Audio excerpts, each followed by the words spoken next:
दोस्तों, आज सुबह सुबह देखा कि सोनम वांगचुक जी ने सफदरजंग हॉस्पिटल से एक छोटा सा नोट भेजा है और उस नोट में लिखा है कि ये आज़ादी का दूसरा आंदोलन है। उसे पढ़कर मुझे याद आया कि अन्ना हज़ारे के आंदोलन 2011 के दौरान भी, 2012 के दौरान भी इस तरह की बात आई थी कि वो आज़ादी का दूसरा आंदोलन है। तब नारा होता था कि अन्ना नहीं ये आंधी है, देश का दूसरा गांधी है। और समय समय पर ऐसे तमाम लोग आते रहे हैं जो ये बताते हैं कि ये ही आज़ादी का दूसरा या तीसरा आंदोलन है। हालांकि तीसरा तो मुझे कभी सुनने को मिला नहीं।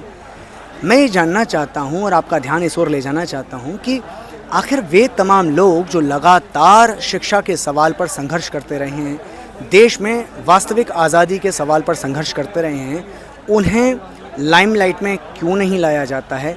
हम सबका आपका ध्यान उस तरफ क्यों नहीं जाता है जो सवाल इस देश को वाकई में एक क्रांति की ओर ले जा सकते हैं, एक मुकम्मल बदलाव की ओर ले जा सकते हैं।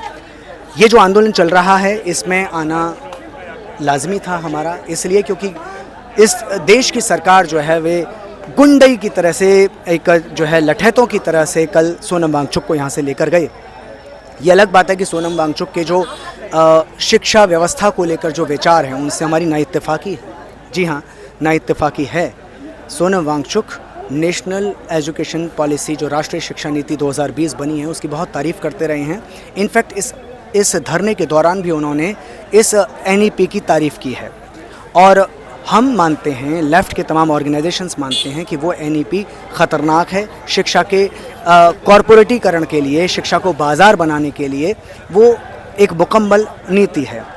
तो ये विचारों का टकराव भले ही है, लेकिन उसके बावजूद हम आए हैं यहाँ पर इसलिए कि कल जो ब्रूटैलिटी हुई उसका विरोध कर सकें। और हम आए हैं यहाँ इसलिए ताकि आयसा के जो साथी हैं, SFI के जो साथी हैं, AISF के जो साथी हैं, यानी कुल मिलाकर लेफ़्ट के जो आंदोलनकारी हैं, शिक्षा के सवाल पर वो जो बात कह रहे हैं, शिक्षा को एक कमोडिटी न बनाने देने की जो लगातार लड़ाई वो लड़ते रहे हैं, उसको सपोर्ट करने के लिए मैं, मेरे साथी, मेरे पिताजी, मेरा दोस्त योगेश, हम यहाँ पर आए हैं।